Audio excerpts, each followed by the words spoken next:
Assalamualaikum warahmatullahi wabarakatuh. Selamat pagi anak-anakku semua. Apa kabar kalian?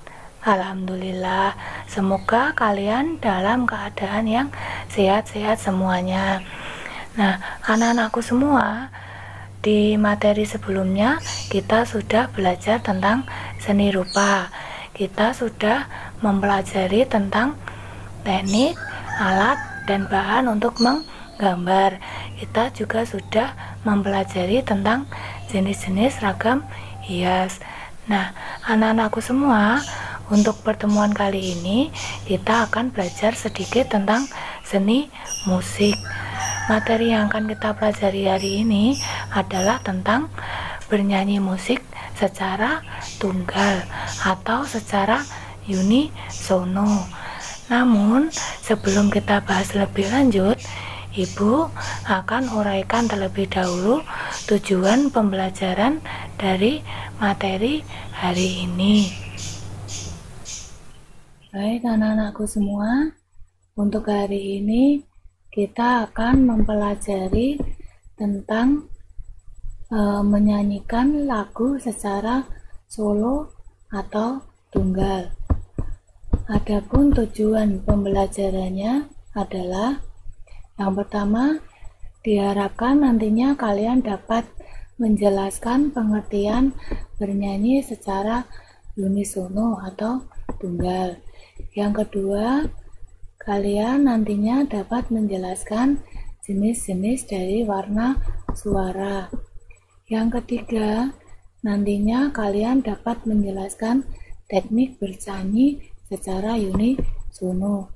Dan yang keempat adalah diharapkan nanti kalian dapat menjelaskan organ-organ suara yang ada di tubuh.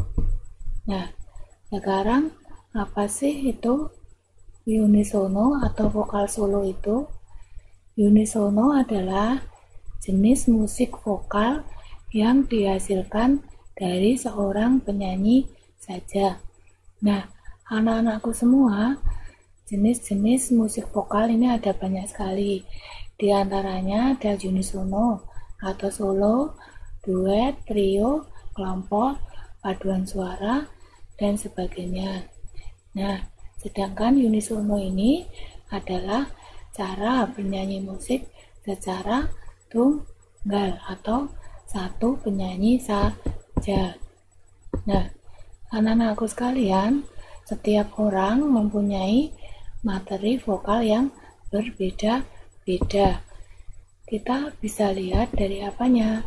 Ya, kita bisa lihat dari yang pertama itu warna suara atau timbre, dan yang kedua adalah wilayah nada. Apa sih timbre itu? Timbre adalah perbedaan ukuran suara. Kita mempengaruhi warna suara yang berbeda-beda. Nah, anak-anakku, pita suara ini berbeda-beda. Biasanya orang laki-laki itu mempunyai pita suara yang lebih panjang dibandingkan dengan pita suara seorang wanita. Nah, yang kedua ada yang dinamakan wilayah nada. Wilayah nada ini sering disebut dengan ambitus. Jenis suara atau ambitus manusia itu berbeda-beda. Di sini digolongkan menjadi 3. Yang pertama ada suara anak-anak, yang kedua suara wanita, dan yang ketiga adalah suara pria. Yang pertama, suara anak-anak. Bagaimana itu suara anak-anak? Suara anak-anak itu biasanya suara tingginya terletak di wilayah C sampai F, dan suara rendahnya itu terletak di antara A sampai D. Suara wanita. Suara wanita itu dibagi menjadi 3. Ada suara tinggi wanita, itu disebut dengan sopran, yang wilayah nadanya terletak di antara C sampai A. Yang kedua, suara sedang wanita atau mezzo sopran. yaitu yang wilayah nadanya terletak di A sampai F. Yang C, suara rendah wanita atau alto, itu wilayah nadanya di antara F sampai D. Suara pria dibagi menjadi 3. Suara tinggi pria atau disebut tenor, wilayah nadanya terletak di antara C sampai A. Yang B, suara sedang pria atau bariton, itu terletak di antara nada A sampai F. Yang ketiga, suara rendah pria atau bass, wilayah nadanya terletak di antara F sampai D. Nah, anak-anakku semua, jika seorang penyanyi atau kalian ingin menghasilkan suara yang bagus, tentunya di sini kalian harus menguasai beberapa teknik vokal yang harus kalian pelajari. Yang pertama, teknik vokal yang pertama adalah sikap bernyanyi. Sikap bernyanyi yang baik adalah dalam keadaan berdiri, karena sikap berdiri dapat memaksimalkan tenaga untuk bernyanyi. Jadi di sini suara yang dihasilkan dari sikap bernyanyi itu akan mempengaruhi dari kualitas penyanyi itu sendiri. Biasanya bernyanyi dalam keadaan berdiri dengan bernyanyi dalam keadaan tidur itu nantinya hasilnya akan berbeda dan tentunya akan lebih bagus dengan sikap berdiri. Yang kedua, pernafasan diafragma. Apa itu pernafasan diafragma? Pernafasan diafragma adalah pernafasan yang dilakukan dengan mengkontraksikan diafragma, otot yang terletak antara rongga dada dan rongga perut. Nah, di sini jika kalian ingin menghasilkan kualitas suara yang bagus, kalian juga harus sering-sering berlatih pernafasan dengan menggunakan diafragma, bukan dengan pernafasan perut atau yang lain. Yang ketiga, itu ada yang dinamakan resonansi atau proses menggemakan suara. Yang keempat, ada artikulasi. Apa itu artikulasi? Artikulasi adalah kemampuan mengucapkan kata secara tepat. Jadi di sini kalian juga vokalnya itu harus dipelajari tentang A, I, U, E-nya itu harus jelas atau pengucapannya itu harus jelas.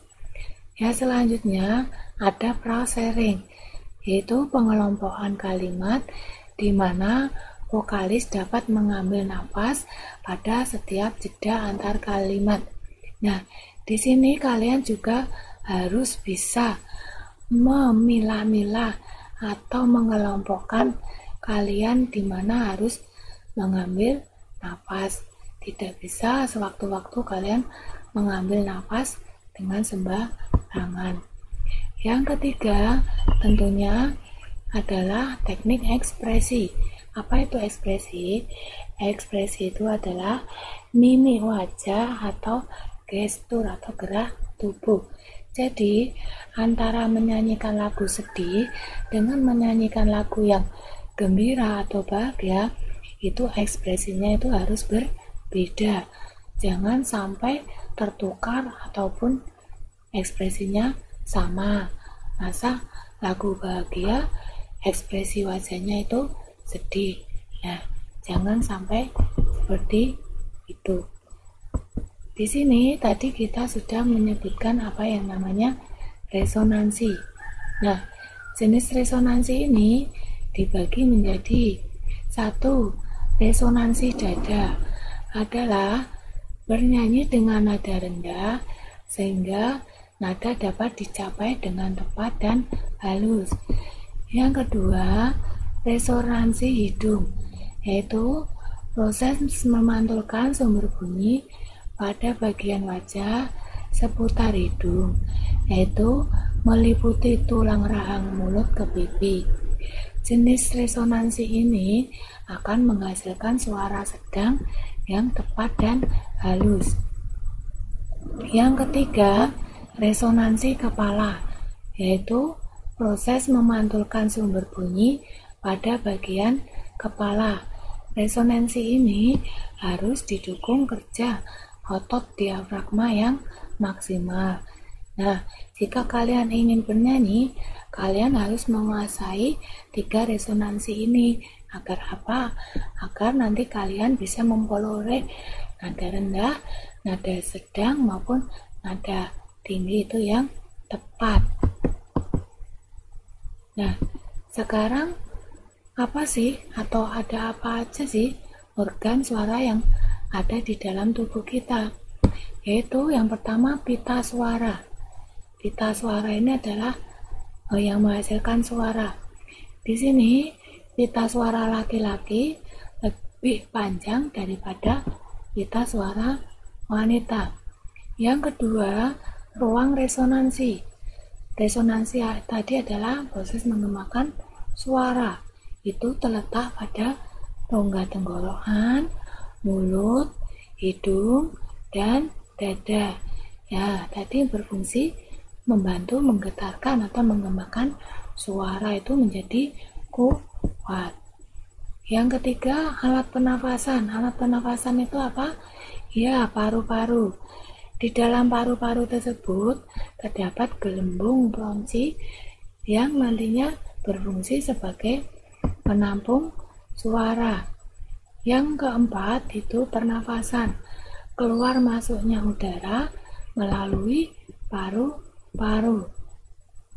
Yang kelima, alat-alat motorik, yaitu otot-otot sekitar punggung, diafragma, dan dada.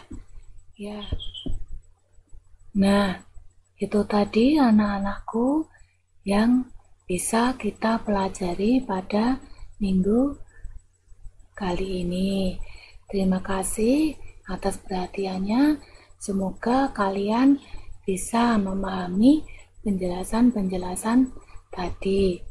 Tetap semangat dan jaga kesehatan dengan menerapkan 5M. Yang pertama, mencuci tangan.